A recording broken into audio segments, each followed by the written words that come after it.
The task: 6 of the old massive milling stands of the roughing mill will get a new milling geometry with precision that's within fractions of a millimetre. The boxes and containers travelled more than 5,000 kilometres, from Germany to Poland, through Belarus to Russia, and all the way to Kazakhstan.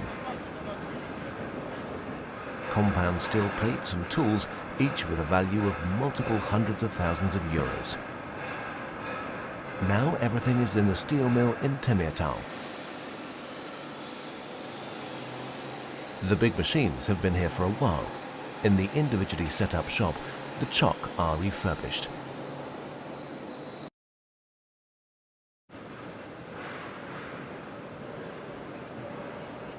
On the shop floor, the initial tasks of setting up a lifting system are starting. One of the 6 mill stands will be removed from its foundation within the next few days.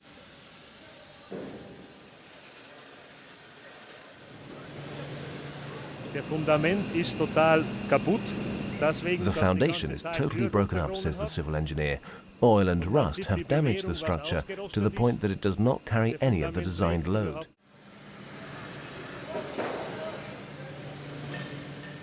The current state of the other stands is also carefully examined. For decades, steel has been produced here without any in-depth maintenance practices. Scale and dirt mixed with oil residue. The stands are cleaned by Kazakh mill staff. The base of R1 is not necessarily in great shape.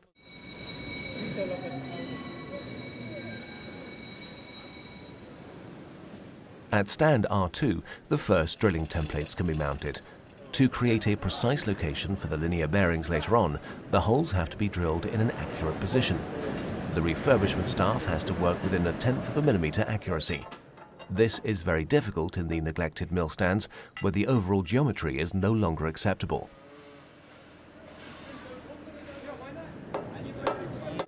Valuable liner plates made out of special compound steel are the core business of Korts, but those only make sense when the mounting surfaces are correct.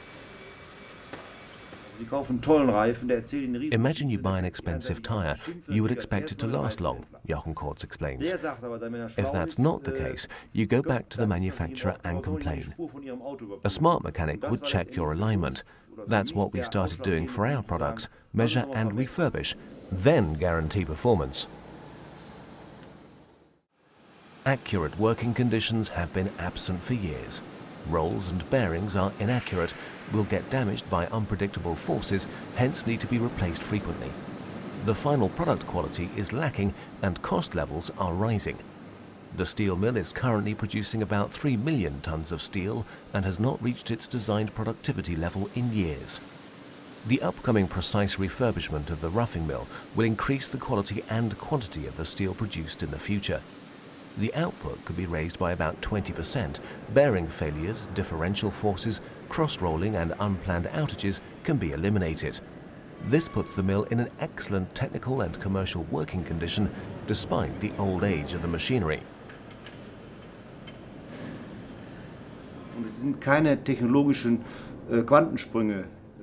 Jochen Korts continues to explain that recently no new developments make it necessary to fully replace the mill. This means that it makes sense to stabilize and refurbish the existing equipment to the point that it will be a dependable mill for the production of high-quality steel.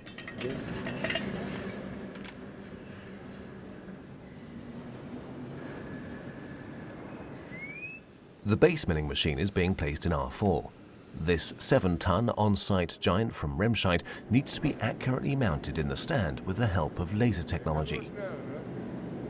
Milling, grinding, drilling and mounting tasks are now taking place simultaneously on all 6 stands.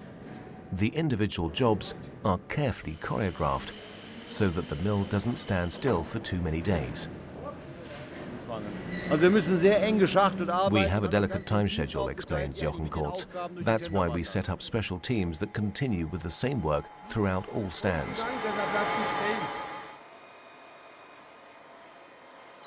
But the time schedule is tight. The cleaning of the stands has taken 16 hours longer than planned.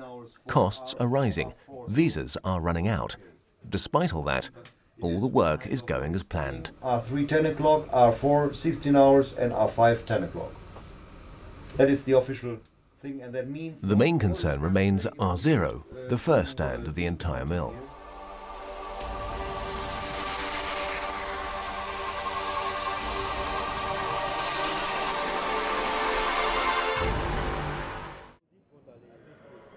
Final measurements at R4. The base level machining works can begin. The milling machine is in perfect position. Piece by piece, all stands are being refurbished.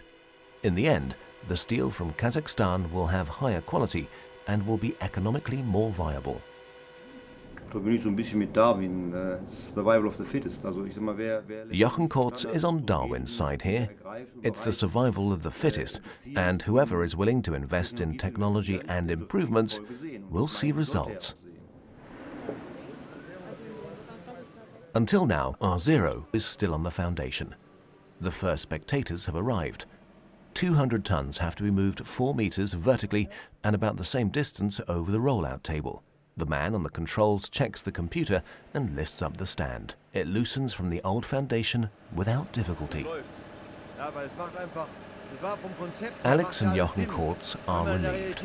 Jochen Kortz says the lifting was planned in detail, but seeing it lift off in person is fascinating. But then, the placement doesn't fit. The scale breaker could tilt and fall if not placed correctly on the slabs. Anything that doesn't fit is dealt with by using the grinder. Now we can proceed. Everything works according to plan. Relief also for Wolfgang, who operates the strand jack. What remains is almost routine. Ich bin sehr froh, wir haben eine super Truppe, wo jeder eigentlich verstanden hat, wo es darum geht, und man kann in so einem sehr konzentrierten Zeitraum von erstaunlichen 3 It's amazing what's possible within 3 or 4 months of planning, says Jochen Kortz. We usually need more time to make sure our staff is not overwhelmed, but some stress is okay.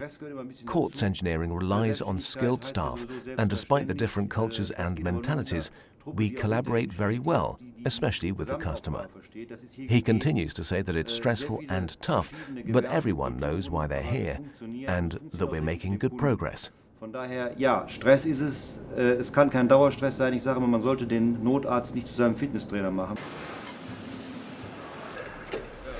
284 hours later, the roughing mill in Temirtau will roll up again. They will produce more steel with better quality than ever before, and that secures the site and the future for Temirtau.